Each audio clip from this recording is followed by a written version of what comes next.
Is your body destroyed after a dance rehearsal, a battle, or a performances? My body is definitely destroyed after a dance practice, battle, or performances. So I use these 5 moves for my lower body to recover better, faster, and come stronger. So let's go. The first stretch we're gonna do for today is the big toe stretch. Why starting with the toes? Because that is the first moment we as dancers come in contact with the ground. The feet is the most used muscle in our dance practice and dance career. So that's why we want to start with our big toe. We want to do this stretch very gently. How you start first with this movement is you're gonna stand in front of a wall. Put your hands in front of the wall. One foot what you're gonna support on is pointing to the wall. The other feet that you're gonna stretch, your heel is from the ground, and from there you're gonna go up with your heel and going down, up and down. You see that you want to do it slowly, yes? Because after you have done a dance practice, you want to do a very relaxed recovery session of stretching. From there, we're going up into the chain. We're gonna go to the calves. The calves is the second used muscle during our dance practice.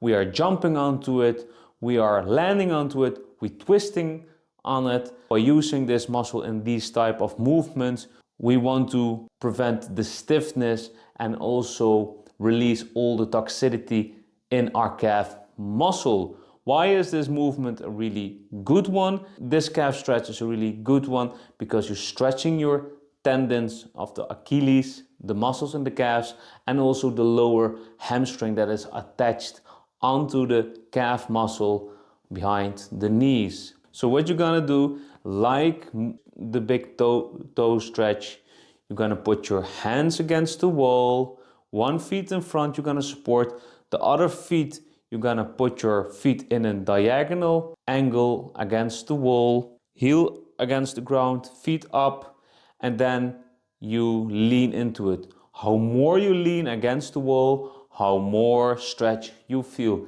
Take it gently. From there, we're gonna go up into the chain. This is a wonderful stretch because this is targeting almost every muscle in the posterior chain. The posterior chain is at the back of your body. So this stretch is especially for your upper calves, full hamstrings, parts of the glute, lower back, and if you can go deeper into the stretch, also your mid back and your upper back. Say like your full back. Why is this move very importante to do? Because we are using our hamstrings and our back a lot during level changes, during when we do rocking with hip hop, dancing, when we go for floor work, from transition from up to down and doing some roll work. So we are bending a lot in that chain. So that's why this movement you want to do.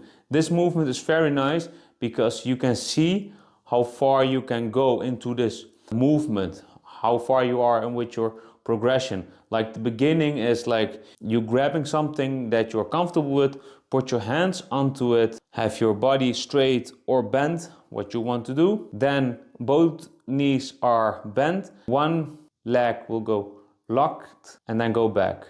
And the other feet is going locked and again, locked and again, locked and bent, locked and bent. If this is going good, you can repeat this for multiple sets, but what you also can do is at the next set, going for a lower level till you eventually put your hands fully on the ground. I do this stretch on and off, like sometimes I do this like every week, and sometimes I don't touch this stretch for 6 months. To the next part, we're gonna go to the hip flexor. I would choose one stretch for the rest of my life. I would do this badass. This is called the couch stretch. This stretch is specifically developed for targeting your hip flexors and your quads because we are bouncing a lot, we're walking around a lot, we're doing level changing, we're doing jumps. Most of that strength and power is being used from the hip flexors and the quad muscles. If this muscle becomes shorter and shorter, eventually your body is gonna do this.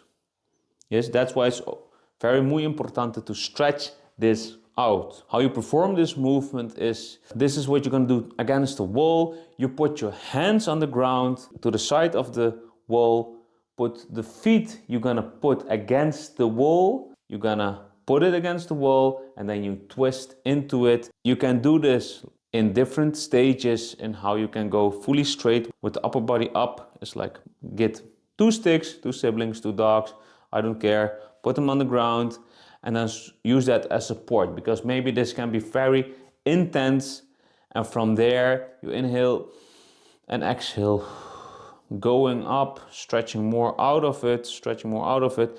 Eventually you can do it with just 1 stick, without stick, and you're just like sitting into it.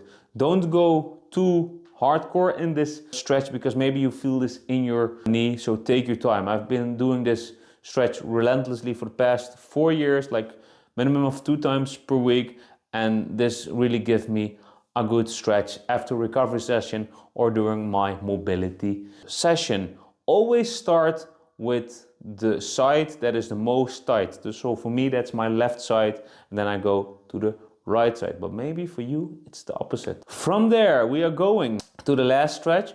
We're gonna go to the glute muscles, especially to the outer glute muscles, because the glute muscles are being used for pirouettes, twisting, when you do the rocking motion, and especially when you do a lot of floor work or breaking movements. You want to do those rotational movements with dancing, but also very muy importante to counter it with this stretch.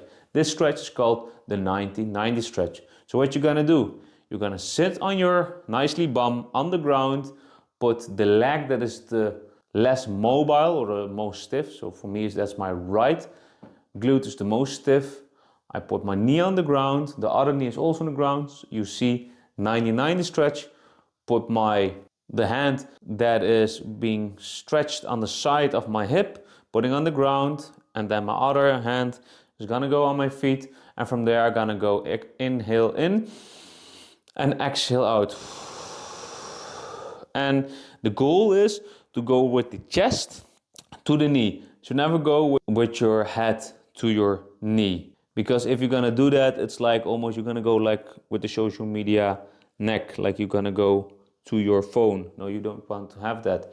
You want to have a good posture and take your time with it. Don't go like an insanely crazy guy that you're gonna go head banging, ting, ting, ting, ting, ting. No, don't do that. Take your time with this. And also switching to the other side. What I would recommend with these movements are do the toe stretch for between the 10 and 20 reps. The calf stretch, do that for between the 10 and 30 seconds. Elephant walk, do that one minimum of 5 to 20 pulses per side. The couch stretch, do that between the 20 and 30 seconds. And the 90-90 stretch, do that for like between the 10 and 30 seconds. Do this for like 1 or 2 sessions per week after a dance session or during your recovery days. If you want to see more zero dance workout, go to this playlist where you can become strong, mobile as a really good dancer. See you in the next episode.